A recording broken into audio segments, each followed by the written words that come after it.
केटाकेटीको school बिदा भएको हामी लाग्यौँ क्यालावे पार्क क्यालगरी।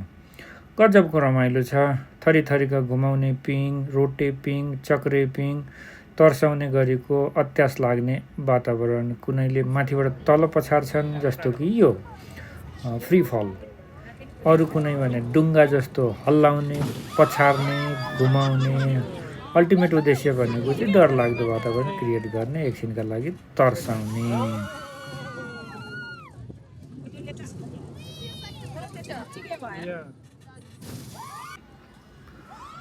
माथिबाट झर्ने यो चाहिँ केटाकेटीको साइजको, ठुला मान्छेहरूको होइन कि बच्चाहरूको लागि माथि लैजान्छ अनि तलतिर झार्छ।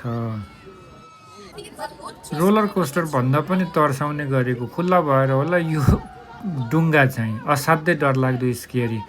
यो अघिल्लो लटो, यो पछि हामी गरेका छौँ। साह्रै सातो लैजाने, अझ छेउछेउ बस्ने मान्छेहरू त डरले चिउ चिउ गरेको देखिन्थ्यो। निकै स्केरी। यहाँ भने हामी छौँ यसैमा, हामी बिचतिर बसेको हुनाले त्यति धेरै डर लाग्दो अलि भएन। तर छेउछेउ बस्नेहरूको चाहिँ सातो नै जाने गरेको कहाली लाग्ने।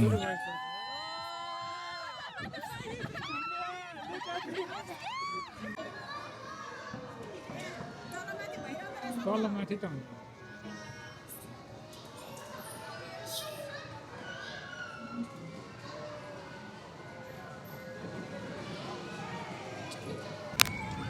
यसरी स्कुल बिदा भएका केटाकेटीहरूसँग दिनभरिको रमाइलो गरेर हामी पनि घर फर्क्यौँ। एक दिन चाहिँ रमाइलोसँग बित्ने यो क्यालगरीको अम्युजमेन्ट क्यालावे पार्कमा।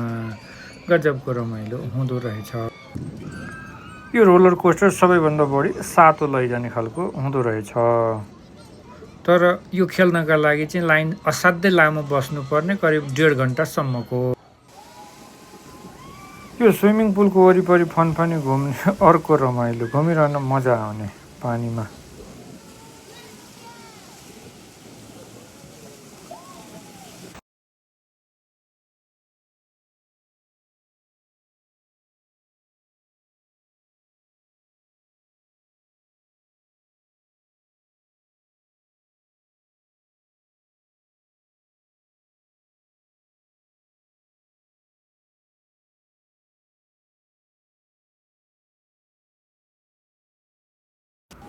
यी चक्रे, रोटे अनि घुमाउने, फनफनी घुमाउने पिङहरू, यिनीहरूको कामै भनेकै माथि लैजाने, घुमाउने, थेचार्ने, पछार्ने र स्केरी डरलाग्दो बनाउने।